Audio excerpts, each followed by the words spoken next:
worry, the minute the election is over, the day after the election is over, this power is going to disappear, and yet it didn't.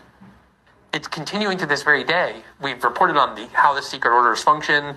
This one judge, Alexandre de Moraes on the Supreme Court, he'll send an order to Twitter and Facebook and Google and TikTok and Telegram and Rumble, and he'll say, you are hereby required within the next 48 hours, within the next 2 hours, he gives them 2 hours, to ban all accounts of the following people. And he says, this order is secret and you're required to keep it a secret. We were able to get a hold of one of these secret orders in the beginning of 2023. We reported on the show. It was unbelievable. It just had lists and lists of people who are required to be banned. None of them were charged with any crimes. None of them were notified even of the issuance of this order. None of them had any due process to contest it. We reported all of that. He has imprisoned a lot of Bolsonaro's associates. In fact, we just did a major story where his top foreign policy advisor, Felipe Martins is his name, was part of an investigation, but has never been charged with any crime, let alone convicted of one. And Alexandre de Moraes ordered him imprisoned in March of this year, before any trial, before any indictment or accusation.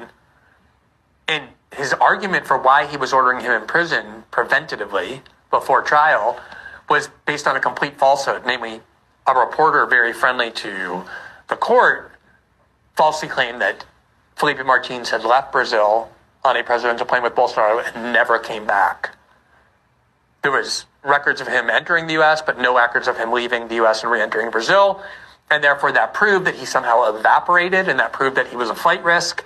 And he was in prison, in a very harsh prison condition for more than 6 months.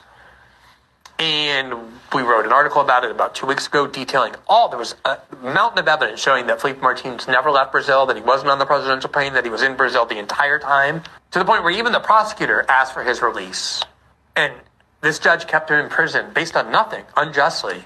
And then he finally got out of jail last week. And these are the kinds of abuses that have been taking place repeatedly, all in the hands of this one judge. So about a month ago or so, or maybe a little bit longer than that, we were able to obtain a gigantic archive of messages, audios, documents, texts, all kinds of conversations that came right from the heart of the chambers of this judge.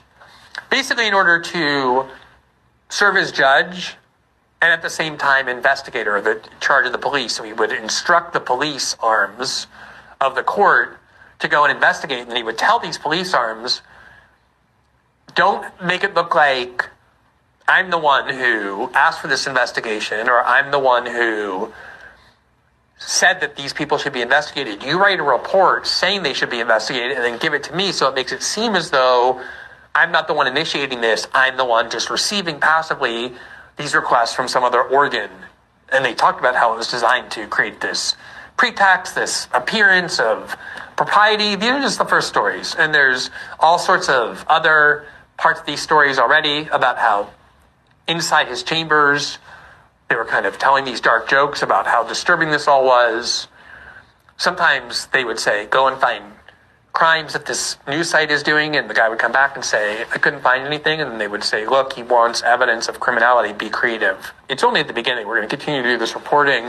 And today, which is day 2, basically we started the reporting yesterday, this judge went to the Supreme Court and defended himself, and not only did he say, of course, I've done nothing wrong, absolutely everything I did was totally justifiable, he also said, this is the sort of fake news and dangerous disinformation that is an attack on this court's legitimacy and therefore an attack on Brazilian democracy, basically using the language that he always uses whenever